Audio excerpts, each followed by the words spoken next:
Good morning. কেমন আছো সবাই? আশা করি সবাই খুব ভালো আছো, আর আমরা তো খুব ভালো আছি। অনেকদিন পর এলাম একটা ব্লগ ভিডিও নিয়ে, তো স্কিপ না করে পুরো ভিডিওটি দেখো, খুব ভালো লাগবে, বেশ মজার। বাবাই কি দুষ্টু করে সারাদিন মানে ওকে নিয়ে আমাদের কিভাবে সময়টা কাটে সেটাই তোমাদের সাথে শেয়ার করছি। বাবাইয়ের এখন 1 বছর হতে চলেছে, আর ওকে আমি সকালবেলাটা কি খাবার দিয়েছি দেখো।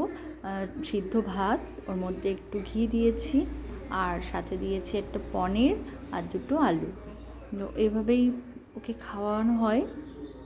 খাবারটা টেস্টি হলে ও খুব মজা করে খেয়ে নেয়। তো দেখো ওর খাওয়াটা কিন্তু শেষ হয়ে গেছে, আর ওর দিদির সাথে ও একটু খেলাও করছে। আর প্রতিদিন ওকে খাওয়াতে খাওয়াতে এইভাবে ও খেলবে, সাথে আমাকে বসে বসে খাওয়াতে হয়। এক জায়গায় বসে কখনোই খাবে না, ওকে ওর মতন খেলতে দিতে হবে, তাহলে ও খাবারটা পুরোটাই খেয়ে নেবে। আর দেখো কেমন দিদির সাথে নাচানাচি করছে। একটু গান পেলেই হয়, ভীষণ নাচতে ভালোবাসে। প্রতিদিন স্নান করানোর আগে আমি ওকে একটু ওর মতন করে খেলতে দিই, ওকে ছেড়ে দিই, ও যা খুশি তাই করুক, কিছুই বলি না, শুধু ওর পাশে একটু থাকতে হয়। আর আমি রান্নাঘরে কাজ করব, সাথে আমার সাথে কাজও করবে, আবার অকাজও করে দেবে। দেখো তোমরা, এই যে আমি এই প্যাকেটের মধ্যে যে সবজি খোসাগুলো রেখে দিয়েছি সুন্দর করে তুলি।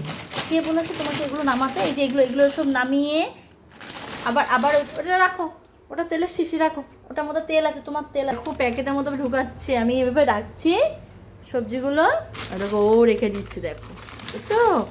কাজও করে দেয় আবার অকাজও করে। হাতে নোংরা আছে, এর মধ্যে রাখো, এর মধ্যে রাখো, এর মধ্যে রাখো। উফ, ওরে বাবা, হ্যাঁ রেখে দাও দাও। আচ্ছা, আমনে আছে, আর হাতে আছে, আছে, ব্যাস থাক। নোংরা, এগুলো নোংরা, থাক। উফ, থাক, একদম হাত দেবে না, আর না।